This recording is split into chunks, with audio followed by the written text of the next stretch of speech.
Welcome back to Newsmakers. I'm your host, Jess Toddfeld. Our next guest, Chris Slattery, is joining us right now. Now, he is a seasoned activist here in New York, founded an organization called Expectant Mother Care, which started 26 years ago here in New York City. Am I right? Welcome, by the way. Thank you very much, Jess.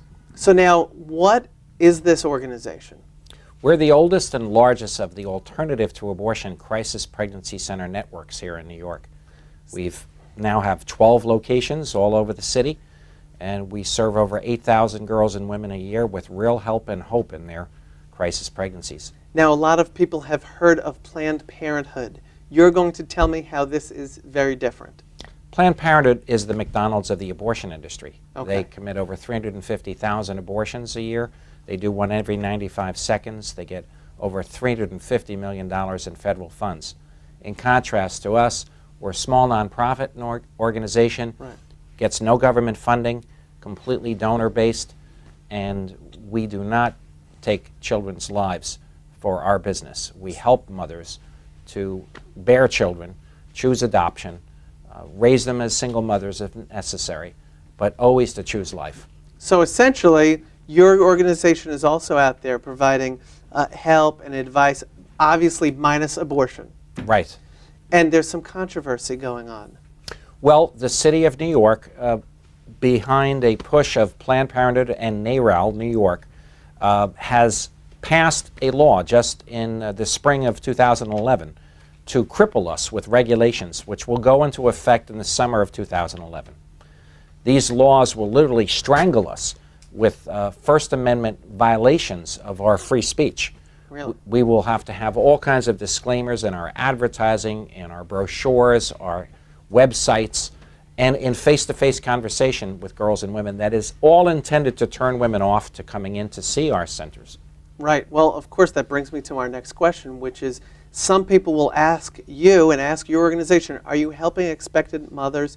Are you empowering them, or are you exploiting them, bringing them into a political debate? That's the great issue here. This controversy is, do crisis pregnancy centers empower women? Right. And we say yes, we absolutely. Over the last 26 years, we've counseled over 110,000 girls and women, Jess. Yes. And of those 40,000, about half of those of the women that were pregnant chose life who would have otherwise had an abortion.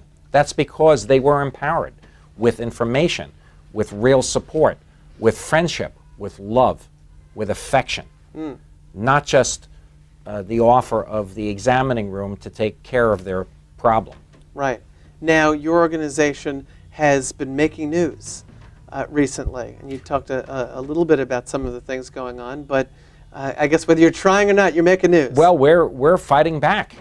We are going to kick some butt in federal court. We have filed a federal lawsuit against the city of New York, and I literally had my 2 minutes in front of the mayor of New York City, Mayor Mike Bloomberg, yes, and told him what I thought of his bill in polite terms. Yes, what would that be? And he told me, Mr. Slattery, I'm not sure whether this bill is constitutional, but I'm pro-choice and I'm voting for it anyway, which is a sad fact when the mayor of New York doesn't know whether the bill he's about to sign is constitutional. Right. We're going to prove in federal court it's unconstitutional because we have the right to give women the information unimpeded with government scripts, and we are going to succeed in reaching girls and women and preventing more and more abortions in this abortion capital, which sees 4.3 million abortions over the last 40 years. It's atrocious. And obviously your organization, 26 years, gets a little bit less press than, say, Planned Parenthood.